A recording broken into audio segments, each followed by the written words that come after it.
Hoy, magandang tanghali sa inyo, mga idol. Okay. So, nagbabalik na naman tayo dito sa ating Lalamove serye. Woohoo! Okay, so ano tayo ngayon sa ano? To be exact, malapit na tayo ngayon sa may Pasita. Okay? So, kakahatid ko lang doon sa mag-ina ko. Yung anak ko sa school. Then yung asawa ko naman doon sa kanila. Alright, alam niyo naman yung mga eras ko araw-araw, ganyan eh. Tapos kayo na umaga, syempre meron pa ako ibang mga biyahe, kagaya kala Ate Minda. Ayun, ganun. So, papunta tayo ngayon sa ating favorite na tambayan. So, kung subscriber ka rito o nagpapalo ka sa akin o nanonood ka lang, alam mo na kung ano sinasabi ko kung saan yung aking favorite tambayan. So sa mga hindi pa nakakaalam, abay mag-subscribe na kayo para updated kayo. Okay, para sa mga hindi nakakaalam kung saan ako natambay, panoorin nyo lang to. Panoorin nyo lang. Ayan, okay.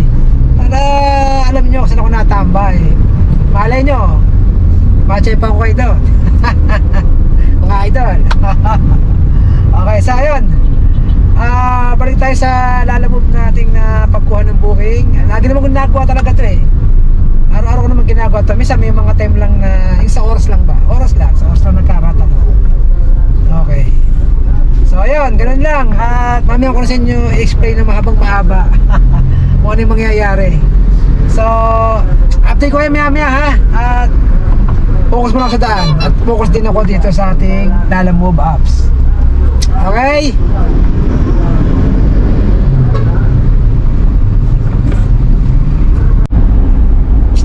Okay, mga idol. So, dito tayo sa ating favorite tambayan. Oy, dali. Tumatawag lang. Dali lang, ha? Okay ito, ha? Naku, madayo. Okay. So, ayan. May ano kasi, tawag dito, may booking na akala ko, good yung booking eh. So, hindi na. Hindi ko na kinuha. Medyo alanganin yung location. Okay, babalik tayo, mga idol. So, andito tayo ngayon sa may ano. Ayan. Alam nyo na kung saan, di ba? Ang favorite kong tambayan. Okay, so kung nagpapalo kayo sa akin, alam nyo na lagi kung nasan ako. O kung like kayo nanonood ng mga vlog ko, alam nyo na rin, di ba? Kung ano yung mga favorite kong tambayan, kung nandito ako sa mga bandang San Pedro or bandang Binyan, alam nyo na kung saan ako na makikita. Alam mo, artiste. Okay, so ayun. Okay. So ayun, mga idol. So magabang muna tayo ng booking na pasok sa panlasan natin. Alam niyo naman ako, hindi ako basta-basta kumukuha ng booking na tagilid o alanganin, yung talo sa biyahe. Unang natin yung mga tipong mga mula dito sa pick up, mula dito sa ano ko, waiting area ko, siguro mga pinakamalayo na yung 5 kilometer. Okay.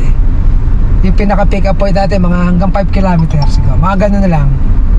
Yung mga higit pa doon na pick up, wag na. Kasi ano eh, tawag dito. Tsaka yung mga lugar na matraffic, iiwasan natin. O, alam ko, sasabihin ninyo sa akin, wala namang lugar na hindi matraffic. Tama kayo doon. Pero may oras. Okay? Merong oras at saka meron talagang lugar na hindi sobrang traffic. Normal lang ang traffic niya, pero hindi yung as in talagang standstill. Para mga idol, at tulog na tulog yung Lalamove apps ko. Update ko na kayo maya. Okay? Ay, naku. Ay. Okay, mga idol. So, meron na tayong first booking. Ay, naku. Ilang oras na ba? Okay, time check muna tayo. Time check. Time check 15:19. Alright. Okay. So, ayun. Bali, malapit lang yung ating malapit lang yung pick up natin. Tawag dito. Meat shop to. Bali, karne yung ating pipikapin, mga frozen meat. Para tiyatang proximate na pipick up ko. Okay mga idol, update ko na kay Miyama at focus muna ako dito sa aking Google Map at punta tayo sa location natin. Alright. Okay mga idol, dito tayo sa ating pick up area. Ayan na. Alright, arrive na.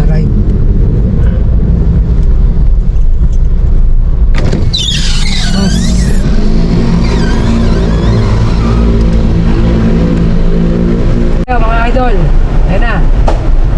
Nababa na yung mga frozen meat. Okay mga idol, so ayan, punong-puno tayo ng karne sa likod. Ang bigat ayun, hindi ko ata nasara yung pinto sa likod. Hindi sumara na maayos kasi nakailaw yung ano ko ayan, nakailaw pa siya. Ayan kasi gawa yung karne, yung pinaka-box, siguro may hindi maganda yung pakakalagay. Ito rin ako, natatanaw nyo dyan. Ayan, tingnan ko yung camera. Hinawakan ko pa nga kanina Punong-puno tayo ng punong-puno ng karne.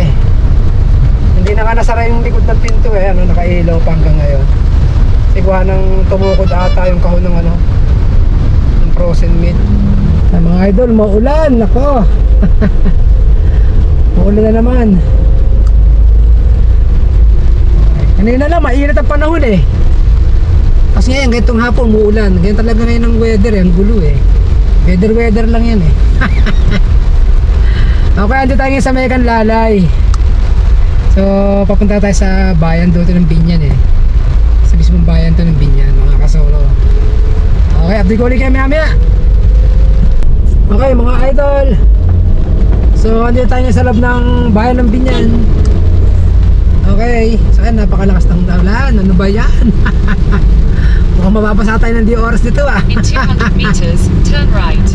Turn right daw ako. Hindi pwede mag turn right dyan. Ano ka ba? Talaga itong si Waze. Ako pa mamaliin mo hindi pwede mag turn right dyan. At karito ako, Waze. Tagabi niyan ako. Huwag kang ano dyan. Okay, doon tayo sa plaza ng Binyan. Ayan na yung plaza, mga kasolo. Hindi nyo pa kayo nakakarating ng Binyan. Ayan, pakita ko sa inyo. Ayan, ang ganda ng Binyan, di ba? Welcome sa may town home. May hometown home. Hometown. Then your destination will be on the left. Ang ganda. Okay, mga idol, kitang-kita nyo yung Binyan Ang ganda, di ba? So, sige, update ko kayo maya ng konti. Palapit-lapit na ako. Okay, mga idol. Ngayon lang ako uli nakapasok sa loob ng palengke mismo ng bayan ng Binyan. Ayan. Sa tagal-tagal ng panahon. Ayan loob doon ng bayan ng Binyan mga idol. Ayan pakita ko sa inyo.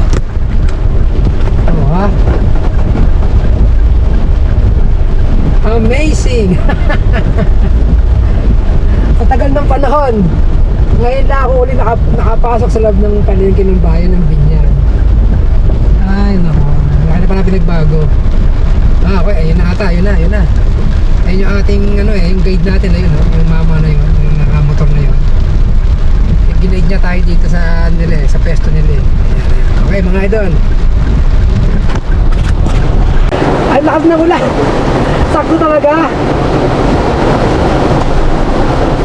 Ayan, nababa na nila mga idol. Nababa, lakas na ulan.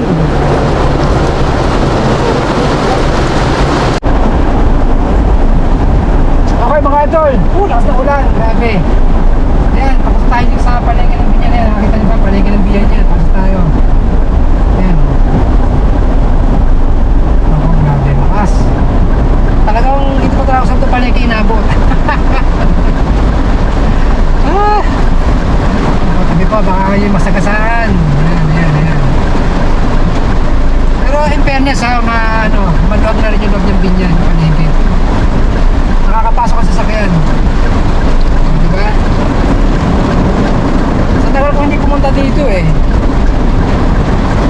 nakakadaan ako ng bayan ng Binyan. Pero itong sa loob ng palengke, first time kong pumasok dito na may sasakyan. Noon, nakakapunta ako ito, nakamotor ako. Nagpumotor pa ako noon may motor ako dati. So nakakapunta ako, nakapasok ako dito. Pero yung 4 wheels, ngayon ko lang nagawa.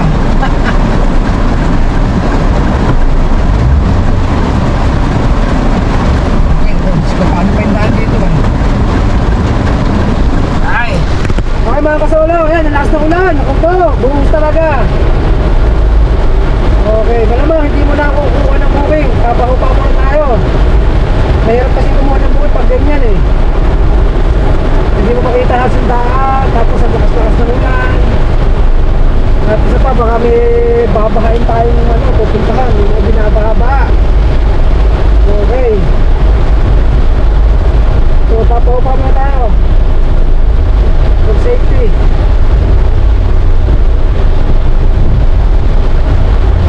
Ulan.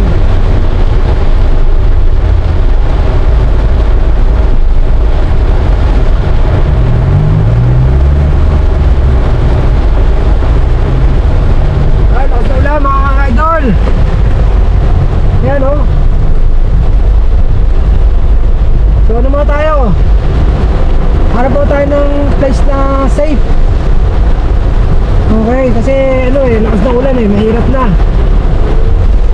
Pagka ganyan kalakas ang ulan, medyo mahirap pa sumugod eh. Baka mamaya matsyempo tayo doon sa mga area na binabaha. Yari tayo. Okay. Sa mga idol, update ko na kayo maya ulit ha. Tingnan natin kung makakakuha pa tayo ng second booking. Wala, biglang bumusan, napakalakas na ulan eh oh. Yun kasi sa mga kalaban natin eh. Pag ganyang naglalalabog tayo tapos ang lakas ng ulan, medyo mahirap yan mga idol. Kaya naman tayo, for safety muna. Nakakuha tayo ng tamang tatambayan. Mahirap makipagsagupan sa ganyan eh. Okay, update ko yung mami uli. Okay mga idol. Muli ako nagbalik. Okay, sobrang lakas talaga ng ulan mga idol. So ang plano ko, punta muna ako sa pavilion. Actually malapit na sa pavilion eh. Malapit na ako. Okay. So galing ako ng bayan ng Binyan. So instead na pumunta pa ako saan, ito na yung naisip kong pinaka-safe. Ayan, okay. Ito na yung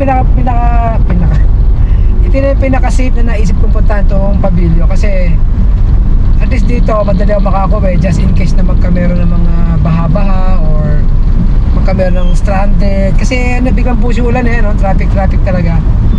Grabe na yung traffic. Ayan, kagulo na. Ayan, kagulo. Diba? Ayan, buhol-buhol na naman yung traffic. Actually, itong linya na, itong lane ko na to, itong lane na to, puro pa kanan dapat. Kaya lang nagtataka ako bakit hindi nagalaw, ano nangyari. Eh ano pa, di may nagpasaway. Ganun kasimple lang yan. May nangamote na naman dito. Kami nagkamote na naman dito. Okay. So ayan mga idol, ganun ang plano ko. Punta man ako sa pavilion, papahupa tayo ng ulan. So tingnan natin kung ano mangyayari, kung makakakuha pa ako ng biyahe, kung kukuha pa ako ng booking, o tutuloy ko pa to. Kasi nga, ang iniisip ko dyan, biglang buhos yung ulan. So may possibility na may mga lugar na may mga konting pagbaha. Although hupa naman kaagad dyan, pero syempre yung mga area na pupuntahan mo, eh baka mamaya biglang binabaha pala, di ba? Tsaka anong oras na rin naman eh. Anong oras na ba? Time check tayo, time check. Time check. Okay, 16:13. Alas 4 na. So malapit na rin mag alas 5. Ayan, may mga booking, di ba? So Binyan nakikita ko. Okay, so yun nga yung plano ko eh. Tingnan natin muna yung sitwasyon. Kung hihina yung ulan o mawala. Kung hindi, kung tuloy-tuloy na ganyan bubuhos, baka mag-stop muna tayo ng biyahe. Kasi mahirap din, baka tayo ma-stranded sa traffic. Tapos kaya ba? Tapos malapit na mag-rush hour. Okay. So mga idol, kung just in case hindi na ako makabalik at tumuloy-tuloy yung ulan, so automatic na siguro. Alam nyo na, hindi na makakabiyahe nun. Okay? So pero kung magiging maganda pa yung panahon namin ang gabi, baka lumabas pa ako kahit paano. At yung naman pala, yung akin palang estudyante walang pasok. So baka makalabas ako sa gabi. Depende sa weather. Kung maganda yung panahon o hindi nagaganda yung panahon. Kasi nga nag-iingat tayo sa baha eh. Diba? Kikita nga tayo. Eh kung ano naman tayo, malubog tayo sa mga may baha, di ba? Saka may ipit tayo sa traffic. So, talo tayo sa gas. So, ganun dapat, lagi niyong iisipin yung ano nyo, ROI. Ano yung ROI? Oh, return of investment. Siyempre, nag-invest kayo ng ano, panahon, oras, gasolina. So, kailangan titingnan nyo rin kung sulit pa. Sabi ko kasi nyo, di ba rin tumampay kayo doon sa kung saan kayo naghahantay. Huwag lang kayong maipit sa traffic, baka naman malugi sa gas, at kung ano-ano pang abere abot sa daan, diba? Kailangan technique lang din yan eh. Okay, so mga idol, kung di ako makapalit mamayang gabi, makita ka na tayo ulit sa susunod kong vlog. Okay, ingat-ingat, God bless, Godspeed, bye.